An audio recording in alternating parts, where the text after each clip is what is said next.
자, 증시도 사실은 이번 주에 만만치는 않을 것 같습니다. 일단 지난주 증시 흐름이 매우 좋았기 때문에 왜 전주에 되게 좋았으면 그 다음 주는 조금 불안하기도 하잖아요. 또 이번 주에 주요 기업들의 또 실적 발표도 계속 이어지고 있는 이런 흐름이기 때문에 우리 뭐 투자하는 입장에서도 단단히 메고 안전띠 단단히 메고 좀 저희가 준비를 해야 될 것 같습니다. 자, 먼저 지난주 증시 마감 상황부터 보도록 할 텐데요. 먼저 지수입니다. 일제히 또 상승세로 마감을 했죠. 다우지수 0.3, S&P 500 0.4, 뭐 강보합권으로 마감을 했습니다. 나스닥 지수는 0.7% 오르면서 상승 탄력이 그래도 뭐 계속해서 다우나 S&P 500보다는 강한 그런 흐름인데, 지금 증시의 모멘텀은 바로 인플레이션 둔화, 완화 기대감이잖아요. 그러다 보니까 뭐 이런 금리에 민감한 이 나스닥 지수가 계속해서 탄력은 더 강한 모습입니다. 그래서 주간 단위로 좀 보더라도 다우와 S&P 500은 각각 2%대 상승 흐름을 기록을 했는데, 지난주에 나스닥 지수가 4.8%나 급등을 했고요. 지금 6거래일 연속 상승 랠리입니다. 그래서 확실히 지금 이런 기술주들, 성장주들의 흐름이 좋은 흐름이다라는 거는 저희가 계속해서 확인은 되는 것 같습니다. 자, 일단 지난주 증시 흐름을 하나의 좀 차트를 보면서 좀 얘기를 해야 될 것 같아요. 사실은 지난주 금요일 날 장에 대한 분위기, 시작 단계에서는 그닥 좋지는 않았었거든요. 근데 어떻게 이렇게 상승으로 반등을 했을까? 그걸 좀 차트를 보면서 이야기를 나눠보도록 할 텐데요. 지금 오른쪽에 나와 있는 게 나스닥 지수입니다. 나스닥 지수가 그래도 가장 좀 드라마틱한 요즘 움직임을 보이기 때문에 그냥 이 나스닥 지수를 좀 떼어놨는데요. 이게 하루간의 차트입니다. 그러니까 일중 차트라고 좀 정리를 해볼 수 있을 텐데, 지난주 금요일에는 전형적인 이 전약 후강 장세였다라고 저희가 사실 볼 수 있겠습니다. 출발할 때만 하더라도 거의 0.9% 하락으로 출발을 했거든요. 그러다가 한 10시쯤 해서 보합권 올라갔다 다시 내려갔다 오후 되면서 이제 상승세로 돌아섰고, 그러면서 상승폭을 높이면서 마감을 한 이런 경우인데, 왜 하락 마감을 했냐? 개장 전에 일제히 주요 은행들이 실적 발표를 했죠. 근데 실적 자체가 나쁘지는 않았습니다. 뭐 JP 모건이라던가 뱅크 오브 아메리카는 오히려 뭐 예상을 크게 웃도는 뭐 이런 결과를 내놓기도 했거든요. 근데 이 실적 발표하면서 CEO들이 한마디씩 하잖아요. 그 멘트가 모두가 다 한마디 한 목소리로 올해 완만한 경기 침체가 예상이 되고 있다. 뭐 환경이 다소 불확실하다. 우리는 이에 대한 좀 대응이 필요하다. 이게 그냥 공통된 의견이었거든요. 그러다 보니까 올해 확실히 경기가 안 좋기는 안 좋을 것 같다. 그게 그렇다면 기업들의 어떤 이익단, 실적단에서는 좀 부담이 될 수 있겠다. 뭐 이런 우려들이 좀 나오면서 하락세로 마감을 한 거죠. 하지만 이렇게 또 상승 계기가 됐던 건 결국은 또 인플레이션 완화 기대감이었습니다. 미시간대가 집계해서 발표하는 1년 기대 인플레가 4%로 나왔는데요.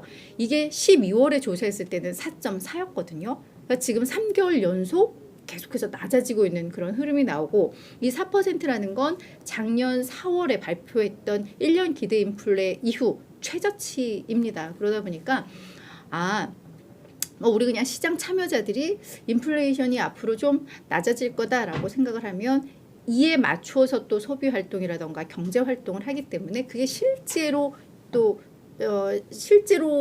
현실로도 이어질 수 있거든요. 그래서 그런 점에 있어서 기대 인플레도 많이 보고 있는데, 인플레이션 완화 기대감이 지속되면서 결국은 또다시 증시를 상승으로 이끌었다. 이렇게 좀 보시면 될 것 같습니다. 자, 지난주 금요일 가장 중요했던 이슈가 바로 주요 은행들의 실적 발표였잖아요. 그래서 좀 실적을 잠깐 보도록 하겠습니다. 네, 우리 수피아님 와주셨네요. 반갑습니다. 네, 늘 건강하시기를 바라겠고요. 또 이렇게 인사드리고 시작합니다. 네, 주요 은행들 JP모건과 뱅크 오브 아메리카, 웰스파고, 시티그룹 이 4개사가 실적을 일제히 개장 전에 발표를 했습니다. 뭐 내용들을 제가 하나하나 정리할 필요는 없을 것 같고, 그냥 여러분도 같이 그냥 화면을 좀 봐주시면 아시겠지만, JP모건 같은 경우에는 매출액, 주당 순이익 매우 잘 나왔습니다. 예상치보다도 훨씬 더 잘 나왔고요. 전년과 비교를 해도 오히려 더 늘어난 그런 수치입니다. 그러니까 은행들은 원래 금리가 올라가면 뭐 순이자 마진이라던가 뭐 이런 게 높아지잖아요. 그리고 경기 침체 우려는 계속 있었지만 사실 지난해 4분기까지도 경기 상황 나쁘지 않았잖아요. 그러다 보니까 은행들은 실적이 좋을 수밖에 없는 이게 뭐 현실이었죠. 그렇지만 뭐 이런 멘트는 했습니다. 거시경제의 불확실성을 고려할 때 앞으로의 실적 전망은 우리는 좀 보수적으로 하고 있다. 근데 뭐 우리도 은행들 실적 잘 나오면 뭐 이자 장사했네 뭐 많이 좀 욕먹잖아요. 그런 관점에 있어서 이들도 이런 멘트를 할 수밖에 없는 상황이지 않을까라는 생각이 좀 듭니다. 자, 뱅크 오브 아메리카도 역시 매출액과 EPS 시장 예상치 다 웃더라고요. 또 요 뱅크 오브 아메리카에서도 뭐라고 멘트를 했느냐? 완만한 침체를 기본 시나리오로 해서 우리는 대비하고 있다. 비슷한 맥락이죠. 자, 웰스파고는 매출액은 예상치를 밑돌았습니다. 하지만 이제 EPS 같은 경우에는 예상치를 웃돌았는데요. 다만 이 전년 대비로 이 수익이 사실 웰스파고는 반토막이 난 상태입니다. 웰스파고라고 한다면 우리가 이 모기지 대출 시장에서 꽤 덩어리가 컸던 기업인데 점점 그 비중 좀 줄여나가고 있잖아요. 아무래도 좀 어렵고 변동성이 크다 보니까 그 여파가 좀 있었다라고 해석들이 나오고 있고요. 그래서 웰스파고에서도 멘트는 경제가 지난 몇 분기보다는 앞으로 더 나빠질 것으로 우리도 예상을 한다라고 이야기를 했습니다. 시티그룹도 뭐 예상치 다 웃도는 매출액과 EPS 좀 나타냈는데 시티그룹 같은 경우에도 순이익이 전년 동기 대비해서 20% 정도는 감소한 것으로 좀 나타났습니다. 근데 시티그룹도 이제 앞으로 거시경제 환경이 더 악화될 것 같아라고 이야기를 했는데 뭐 이러한 실적 흐름들이 좀 나왔었고요. 자, 그래서 저희가 사실 주목할 대목은 이 은행들이 올해 완만한 경기 침체를 진짜 한 목소리로 좀 외치고 있는 뭐 이런 상황이었잖아요. 그렇기 때문에 이들이 그럼 어떤 행동을 취했냐 봤더니 대손 충당금. 그러니까 대손 충당금이라고 하는 것은 어떤 채권 부실화. 그러니까 돈을 빌려줬는데 대출을 했는데 경제 상황이 안 좋고 금리가 너무 올라가다 보니까 이걸 제대로 이제 갚지 못하는 이제 부실 채권화에 대한 대비라고 보시면 될 것 같은데, 자, 맨 위에 JP 모건이 보면은 3분기에는 이게 이제 이 기준 단위가 10억 달러 기준인데요. 15억 달러였는데 4분기에 이거를 23억 달러로 약 49%나 높여놨습니다. 근데 이렇게 대손 충당금을 쌓았는데도 실적은 사실 서프라이즈였던 거 보면 JP모건은 진짜 실적이 정말 좋은 거는 또 맞기는 해요. 하지만 이 대손 충당금을 엄청나게 쌓았다는 데 대해서는 얘들이 정말 시장 상황을 경제 상황을 안 좋게 보는구나는 확실히 좀 보여집니다.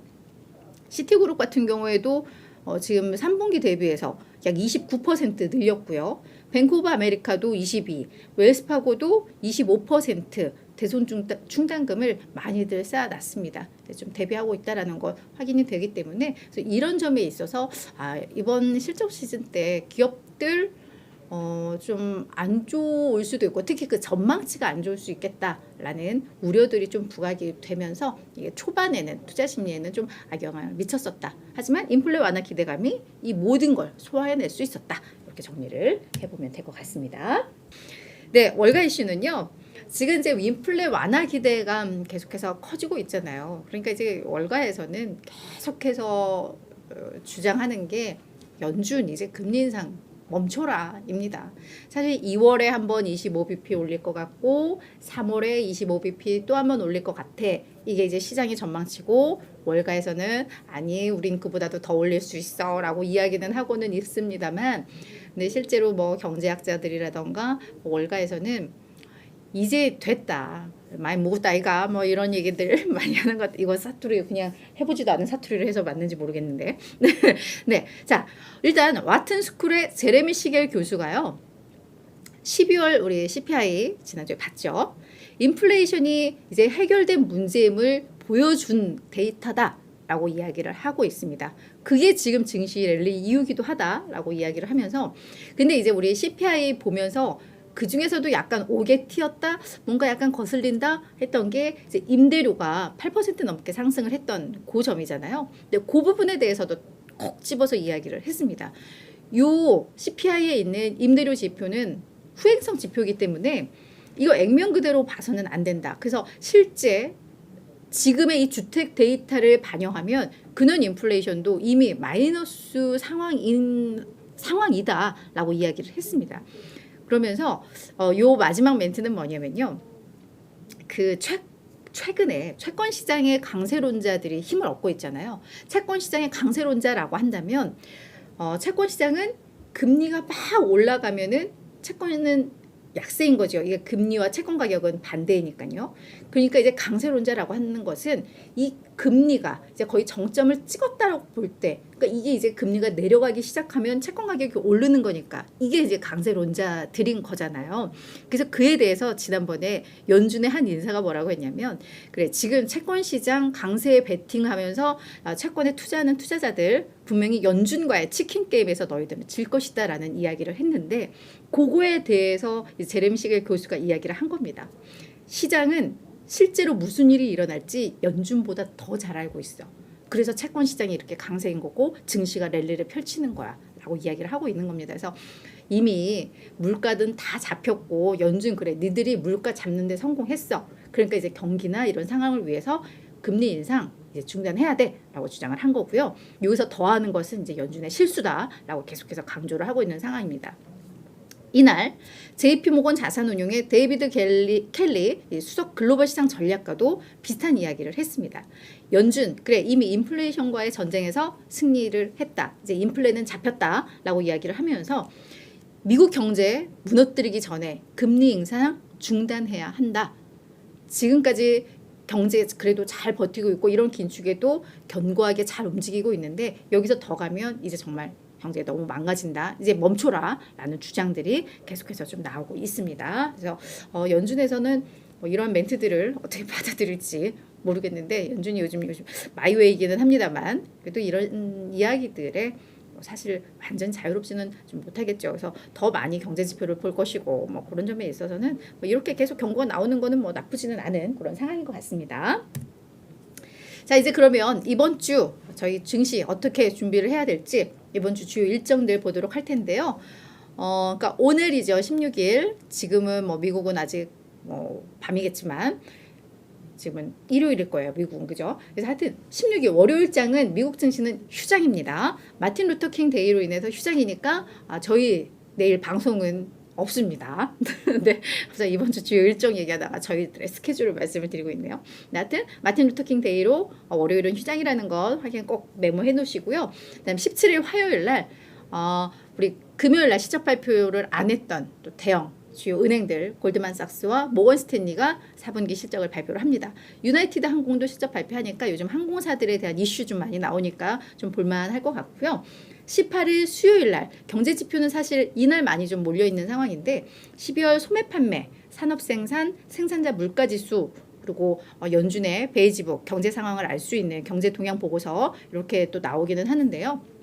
이날 중요한 것은 이제는 좀 소매 판매 일 것 같아요. 그래서 왜냐하면 12월은 아무래도 이벤트들이 많았던 월이기도 하잖아요. 그렇기 때문에 실제로 이게 소비 경기 괜찮았는지 뭐 이런 것들을 볼 수 있다는 점에서 18일 날 소매 판매와 그리고 베이지북은 이제는 연준 FOMC 회의하기 전에 요 경제 동향 데이터를 많이 또 참고를 해서 보기 때문에 요 베이지북도 앞으로 금리 정책을 또 우리가 가늠할 수 있는 뭐 이런 데이터들이 있다는 점에 있어서 18일 날 경제 지표들이 이렇고요. 그날 알코아와 찰스 슈왑이 실적을 발표합니다. 그리고 목요일에는 신규 실업수당 청구 건수 나올 거고 주택 착공 나올 거고 이때 오타나요? 넷플릭스 실적 발표하고요. P&G 실적 발표하는데 요 P&G 같은 경우에도 소비 경기에 또 매우 민감한 뭐 그런 기업이기 때문에 이번에는 어떤 소비 경기를 볼 수 있는 뭐 요런 한 주간이 좀 되겠다라고 저희가 정리를 해보면 될 것 같습니다. 그리고 이번 주 수요일하고 목요일 사이에 연준 인사들의 그러니까 인터뷰가 예정된 게 어마무시하게 좀 많습니다. 다음 주는 우리 FOMC가 1월 31일, 2월 1일이기 때문에 블랙아웃 기간이라고 그래서 연준 인사들이 뭐 금리 정책에 대한 어떤 힌트를 주면 이런 멘트들을 못하는 또 주간이기 때문에 요 이번 주 수요일 목요일 날 거의 뭐 이제 쏟아질 겁니다. 어떤 금리를 예측할 수 있는 그런 멘트들이. 그래서 그것도 사실은 시장에 있어서는 왜 또 중요한 이벤트가 될 수 있다라는 점 또 참고를 하셔야 될 것 같습니다.